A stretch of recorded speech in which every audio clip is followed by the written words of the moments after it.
Hi everyone, it's me Neelam and welcome back to my channel Neelam Sharma beauty. And आज मैं आप लोगों से शेयर करूंगी किस तरीके से आप घर पर ही बच्चों की हेयर कट कर सकते हैं। सिंपल हेयर कट दिखाऊंगी। So let's begin. एंड मेरी बेटी के जो बाल है ना बहुत लंबे हैं, लेकिन प्रॉब्लम ये है कि ये बहुत ज़्यादा उलझा लेती है अपने बालों को। और गर्मी चल रहे हैं, गर्मी में स्वेटिंग की वजह से घमौरी वगैरह हो जाते हैं ना, और बाल भी इतने ज़्यादा मैनेज नहीं हो पाते और बहुत ज़्यादा एक्सेस स्वेटिंग होने लगती है। तो मैंने सोचा इसके बाल कट कर दो। और देख रहे होंगे आप किस तरीके से इतने उलझा के रखे अपने बाल। बाद में सुलझाने में अगर सुलझाओ तो बहुत ज़्यादा रोती है ये। तो मैंने सोचा है कि चलो इसके बाल छोटे कर देते हैं। घर की खेती है, उम्र भी ज़्यादा नहीं है इसकी, तो अभी से लंबे बाल उतना नहीं है। बाकी ठंड आएगी तो लॉन्ग हो जाएंगे उसके बाद। तो मैं इसके बाल आज खुद ही कट करूँगी, क्योंकि सिंपल कट करना था, इसलिए मैंने पार्लर वगैरह सैलून में इसके बाल नहीं कटवाए हैं। मैं खुद ही कट करूँगी। तो जिन्हें लंबे बाल पसंद है वो सोच रहे होंगे कि क्यों कट कर रही है इतने लंबे बाल अपनी डॉटर के। तो रीज़न मैंने बता दिया है, अभी छोटी है तो कट कर देती हूँ मैं, बाद में हो ही जाएंगे। तो चलिए कट करते हैं। बालों को पूरी तरीके से आपको क्या करना है, सुलझा लेना है एंड उसके बाद आपको गीला करना है बाल। अब ये छोटी है, इधर उधर बच्चे क्या करते हैं, सिर हिलाते हैं, इधर उधर मुंह करते हैं अपना, तो इससे क्या होता है, हेयर कटिंग खराब हो सकती है। तो इससे अच्छा है कि आप मैनेज कर लो बाल को गीले करके। एंड इसके बाल भी घने हैं तो इतने हैवी हो जाएंगे बाल, तो फिर कटिंग अच्छे से नहीं हो पाएगी। तो आपको इसको क्या करना है, आपको बाल पहले गीले कर लेने हैं, उसके बाद आपको कटिंग करना है। तो मैं अच्छे से गीले कर लूँगी क्योंकि बाल इसके थिक हैं, तो अच्छे से गीले करना ज़रूरी है। एंड आप चाहें तो बच्चों के हेयर वॉश करके भी हेयर कट कर सकते हैं, लेकिन मैं पहले इसकी हेयर कट करूँगी, उसके बाद मैं इसका हेयर वॉश करूँगी। तो जैसे आपको पसंद हो, जिस तरीके से आपको सुटेबल लगे, जिस तरीके से आप कट कर सके वैसा आप कर लीजिएगा। एंड अब क्या करना है, कोम करना है। तो बालों को अच्छे से मैनेज करने के लिए एंड डीपली कोम करना है और इस तरीके से आपको स्ट्रेट कर लेना है।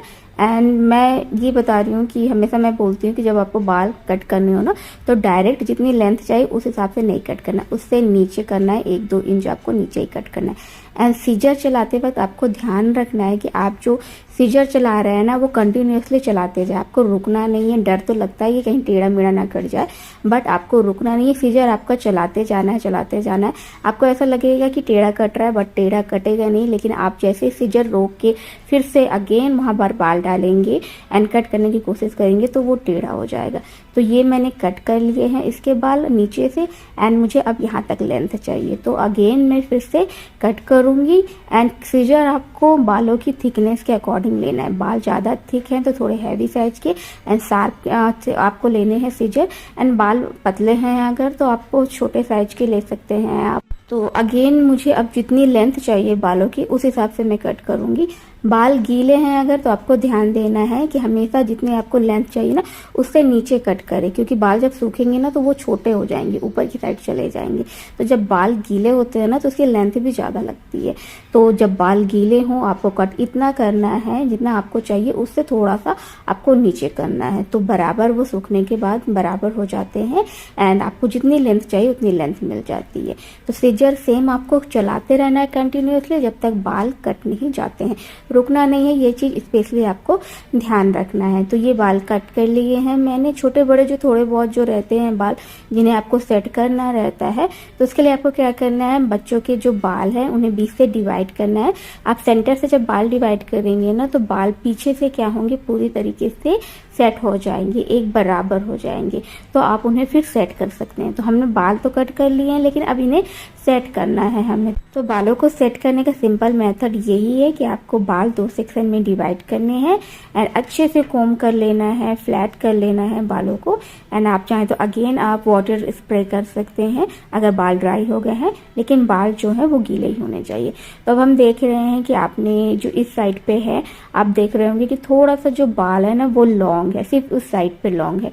तो बीच से बाल डिवाइड करने से ये फायदा हुआ कि हमें पता चल गया कि कौन से बाल लंबे हैं। अब इसे मैं कट कर लूंगी एंड जो छोटे बड़े जो कभी कभी ऊपर नीचे हो जाते हैं ना उन्हें भी मैं सेट कर लूंगी। तो ये टाइमिंग अच्छी होती है। आपको लगता है कि आपने कहीं पर गलती कर दी है या फिर छोटे बड़े बाल हो गए हैं, तो ये टाइमिंग अच्छी होती है। बालों को बीच से डिवाइड करें एंड उन्हें सेट कर ले, तो इससे बाल क्या होंगे, परफेक्ट लगेंगे एंड आपकी जो कटिंग है वो भी परफेक्ट दिखाई देगी। मैं कोई प्रोफेशनल नहीं हूँ, ना मैं पार्लर वाली हूँ, ना मैंने कोई कोर्स किया है, बट जो सेल्फ एक्सपीरियंस होता है ना, जो हम खुद क्रिएट करते हैं, वो हमेशा हमें याद रहता है।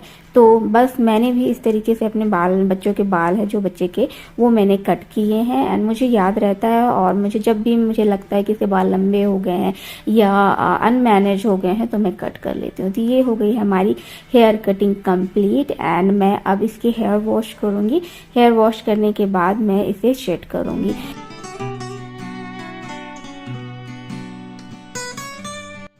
तो अपनी डॉटर की हेयर वॉश करने के लिए मैं हमेशा बेबी शैम्पू का यूज करती हूँ। अभी छोटी ही है तो मैं कर लेती हूँ यूज। ज़रूरी नहीं है वो हिमालय का हो, किसी भी ब्रांड का बेबी शैम्पू हो वो मैं यूज कर लेती हूँ, क्योंकि इसमें केमिकल नहीं होते हैं और उतना हार्श नहीं होता है। बच्चों के बाल, पूरी बॉडी सेंसिटिव होती है, तो इतने हार्श केमिकल वाले प्रोडक्ट मैं यूज नहीं करती। बेबी शैम्पू यूज कर लेती हूँ। बेबी प्रोडक्ट जो होते हैं बच्चों के वो यूज कर लेती हूँ। तो आप भी चाहें तो ऐसे यूज कर सकते हैं। मैंने ये नोटिस किया है कि जब भी मैं इसके बालों में सीरम लगाती हूँ तो इसके बाल ना मैनेज रहते हैं, उलझते कम है। और कभी मैं भूल जाती हूँ और सीरम नहीं लगा पाती हूँ किसी रीजन से, तो इसके बाद बहुत ज़्यादा उलझ जाते हैं।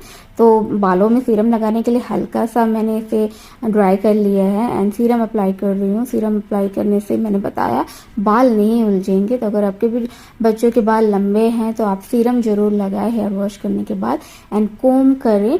उसके बाद बाल अच्छे से सेट हो जाते हैं, उलझते नहीं हैं एंड आपको भी प्रॉब्लम नहीं होगी, बच्चों को भी प्रॉब्लम नहीं होगी। क्योंकि आपको पता होगा कि बच्चों के जब बाल सुलझाओ वो बहुत ज़्यादा रोते हैं, अनकंफर्टेबल हो जाते हैं। तो सीरम अप्लाई करें, किसी भी ब्रांड का सीरम अप्लाई कर सकते हैं, केमिकल फ्री जो भी आपको मिले कर सकते हैं। तो सो कम्प्लीटली ड्राई होने के बाद फाइनल लुक कुछ ऐसा है। फ्रंट के बालों से मैंने जरा सा भी छेड़छाड़ नहीं की है, क्योंकि अभी गर्मियाँ है ना, तो गर्मी में अगर मैं इसके बाल कट कर दूंगी, फ्रंट के बैंग्स वगैरह कुछ भी अगर मैं कट करती हूँ तो फिर घमौरी हो जाती है। क्योंकि फॉरहेड एरिया पर अगर बाल रहते हैं ना तो गर्मी भी बहुत लगती है एंड फिर घमौरी भी हो जाती है और बच्चे भी अनकंफर्टेबल हो जाते हैं।